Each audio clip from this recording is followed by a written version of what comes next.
जय हिंद दोस्तों, वंदे मातरम। आज बीएमसी के चुनाव के नतीजों ने उद्धव ठाकरे के लाड़ले संजय राउत को ऐसा झटका दिया है कि अब वो राहुल गांधी की तरह ईवीएम और चुनावी गड़बड़ी कर रोने में लगे हैं।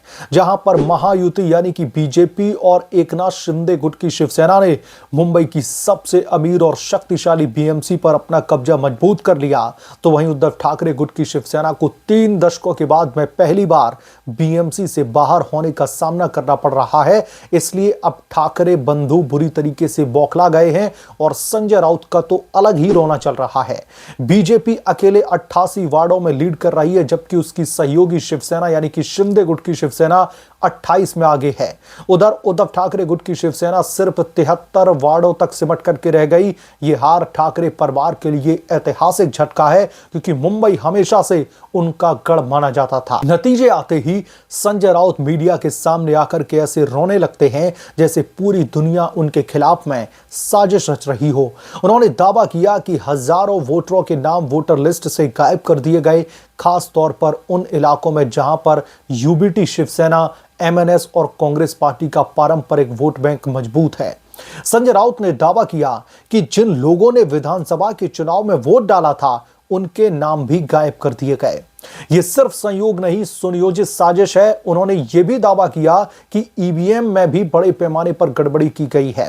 उन्होंने दावा किया कि ईवीएम में जो है कई बूथों पर इतने बड़े पैमाने पर गड़बड़ी थी, वो पूरी तरीके से खराब थे। जहां पर एमसीपी का बटन दबाया जा रहा था, वहां पर बीजेपी की लाइट जल रही थी। जहां पर उद्धव ठाकरे गुट की शिवसेना और एमएनएस के लिए अगर कोई वोट डाल रहा था, तो वहां पर भी बीजेपी की लाइट चल रही थी। संजय राउत की आप बौखलाहट देखिए, इनके आरोप जरा सुनिए आप लोग। राउत ने चुनाव आयोग पर आरोप लगाया कि उनकी शिकायतों के बावजूद भी कोई भी ध्यान नहीं दिया गया। इतना ही नहीं, उन्होंने बीजेपी के नेताओं और मुंबई के म्युनिसिपल कमिश्नर भूषण गगरानी के बीच में नतीजों के दिन हुई मीटिंग को मॉडल कोड ऑफ कंडक्ट का उल्लंघन बताते हुए सवाल खड़े कर दिए। संजय राउत ने यहां तक कहा है कि एग्जिट पोल वोटिंग खत्म होने से पहले ही आ गए, और वो भी भाजपा से जुड़े चैनलों पर। लेकिन सवाल यहां पर दोस्तों ये उठता है कि चुनाव से पहले संजय राउत खुद कितने ज्यादा कॉन्फिडेंट थे। वो फुदकते हुए कह रहे थे कि मुंबई उनके साथ में है, मराठी अस्मिता जीतेगी, मेयर हमारा होगा। ये थे संजय राउत की वर्डिंग। और जब हार गए हैं तो अब मुंह छिपाने के लिए जगह नहीं मिल रही, इसलिए इस तरीके के अनर्गल आरोप। अब दोस्तों हार के बाद में वही लोग ईवीएम को दोष देने लगे हैं। यह पहली बार नहीं है जब हार के बाद में विपक्ष इलेक्ट्रॉनिक वोटिंग मशीन और वोटर लिस्ट पर सवालिया निशान खड़े कर रहा है। राहुल गांधी से लेकर के अब संजय राउत तक अब जीत जब इन्हें नहीं मिलती है, तो लोकतांत्रिक व्यवस्था पर ही सवाल खड़े कर देते हैं। लेकिन याद रखिए कि स्टेट इलेक्शन कमीशन ने इन आरोपों को सिरे से खारिज कर दिया है। अभी 30 सालों से लगातार शिवसेना का कब्जा था, तब क्या गड़बड़ घोटाला करके जीतते थे? इसका कोई ठोस सबूत नहीं है दोस्तों, सिर्फ और सिर्फ बयानबाजी। ये ठाकरे गुट की पुरानी आदत है, हार कभी स्वीकार नहीं करते। राहुल गांधी की तरह पहले शिवसेना का बंटवारा हुआ, फिर गठबंधन टूटे, और अब राज ठाकरे के साथ में मिलकर के भी इस चुनाव को जीत नहीं पाए। मुंबई के लोगों ने साफ संदेश दे दिया है कि वो विकास चाहते हैं, न कि ड्रामा और आरोप प्रत्यारोप। महायुति की जीत विकास, सुशासन और जनता के विश्वास की जीत है। और अगर हम संजय राउत के आरोपों की बात करें, तो संजय राउत ये वो बड़बोले नेता हैं, ये पता नहीं क्या क्या आए बाएं साएं बोल करके चले जाते हैं, इसका अंदाजा इन्हें भी नहीं होता।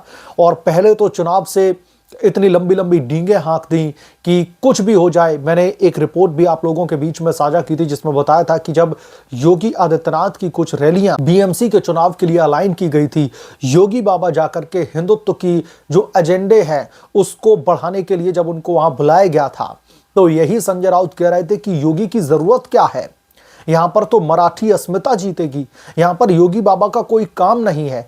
और भी बहुत सारी बातें संजय राउत बोल करके गए थे। लेकिन आज जब चुनावी परिणाम निकलकर सामने आए हैं, तो इन्हें ईवीएम में गड़बड़ी लग रही है, वोटर लिस्ट में गड़बड़ी लग रही है। चुनाव आयोग के साथ में भाजपा की सांठगांठ करके उन तमाम इलाकों में लोगों के नाम काट दिए गए जिस इलाके में उद्धव ठाकरे गुट की शिवसेना, राष्ट्रवादी कांग्रेस पार्टी शरद पवार के खेमे की और कांग्रेस पार्टी का एक कह लीजिए एक परंपरागत जो वोट बैंक होता है वो वहां पर मौजूद था। यह संजय राउत कह रहे हैं। और इन दावों के पीछे इनके पास में रत्ती भर भी जो है सबूत नहीं है। इन लोगों के पास में एक भी सबूत नहीं है इस बाबत जो ये दावे कर रहे हैं कि एनसीपी को अगर वोट दिया जा रहा था, एमएनएस को वोट दिया जा रहा था तो लाइट भाजपा की जल रही थी, उद्धव ठाकरे को वोट डाला जा रहा था तब भी भारतीय जनता पार्टी के चुनाव चिन्ह के सामने की लाइट जल रही थी। सिर्फ और सिर्फ राजनीतिक ड्रामा संजय राउत का। और संजय राउत वैसे भी बड़बोले बयानों के लिए ही जाने जाते हैं। अब जब हार को पचा नहीं पा रहे हैं, जब महाराष्ट्र के लोगों ने, और खास तौर पर मैं उस मराठी अस्मिता की बात कर रहा हूं जिसकी जीत की ये बातें कर रहे थे, तो मराठी अस्मिता तो जीती है लेकिन उन लोगों के मुंह पर एक जोरदार तमाचा मारा है इस मराठी अस्मिता ने जिन लोगों ने बाला साहेब ठाकरे के उन तमाम विचारों को, बाला साहेब ठाकरे की लेगेसी को खूंटी पर टांगने का काम किया। नहीं दोस्तों, ये संजय राउत से लेकर के उद्धव ठाकरे तक ऐसे लोगों के साथ में गठबंधन करके बैठे हुए हैं जिनकी आइडियोलॉजी इनके ठीक उलट है। तो अब महाराष्ट्र की जो जनता है वो सब समझती है कि उन्हें किन लोगों को वोट देना चाहिए, किन्हें विपक्ष में रखना चाहिए। असल में देखा जाए तो जिस तरीके से ये लोग हाशिए पर जाते जा रहे हैं, इनका एक विपक्षी पॉलिटिकल पार्टी या फिर यूं कह लीजिए कि एक जो विपक्ष की एक बहुत बड़ी भूमिका होती है किसी भी लोकतांत्रिक देश में, वो भूमिका भी अब इनकी बिल्कुल ना के बराबर रह गई है।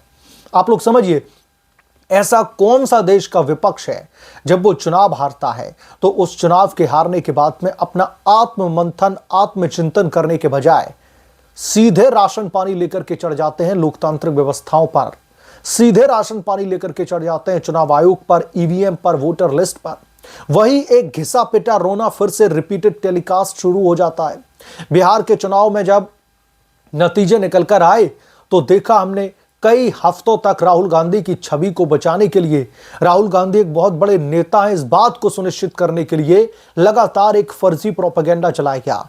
ईवीएम को हैक कर लिया गया है, चुनावी जो वोटर लिस्ट है उनमें बड़े पैमाने पर गड़बड़ी कर दी गई है। राहुल गांधी के जीजा जी आकर के बोलते हैं अगर बैलेट पेपर पर चुनाव होते तो नतीजे कुछ और ही उलट आते। लेकिन अभी कर्नाटका में हमने देखा जो चुनावी परिणाम निकल करके सामने आए और उसके बाद में उनकी सरकार ने भी एक सर्वे करवाया और सीधे सीधे लोगों ने कहा कि हमें भरोसा है हमारी लोकतांत्रिक व्यवस्था और संस्थाओं पर।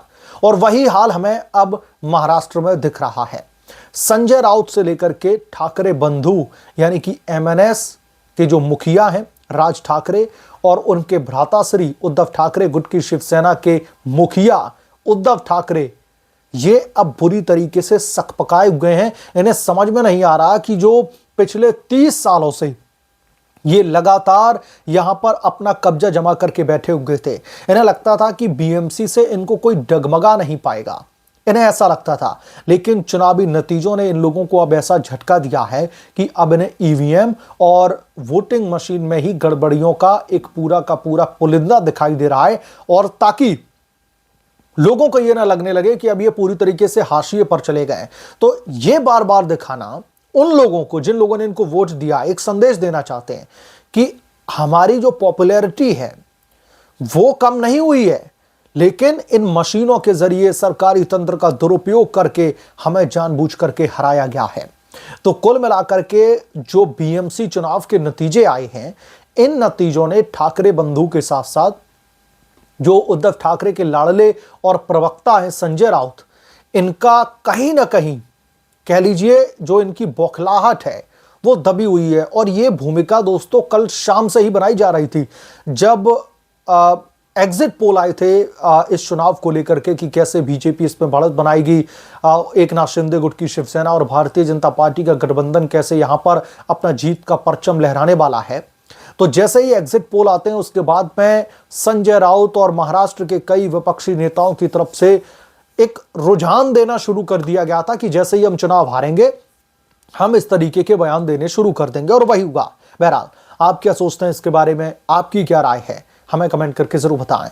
जल्द मिलूंगा किस दूसरे बड़े अपडेट के साथ में, तब तक के लिए धन्यवाद। अगर आप लोग चैनल पर नए हैं तो प्लीज चैनल को सब्सक्राइब करें, साइड बने बेल आइकन को जरूर प्रेस करें ताकि जब भी मैं कोई बड़ी खबर लेकर आऊं तो इसकी जानकारी सबसे पहले आपको मिले।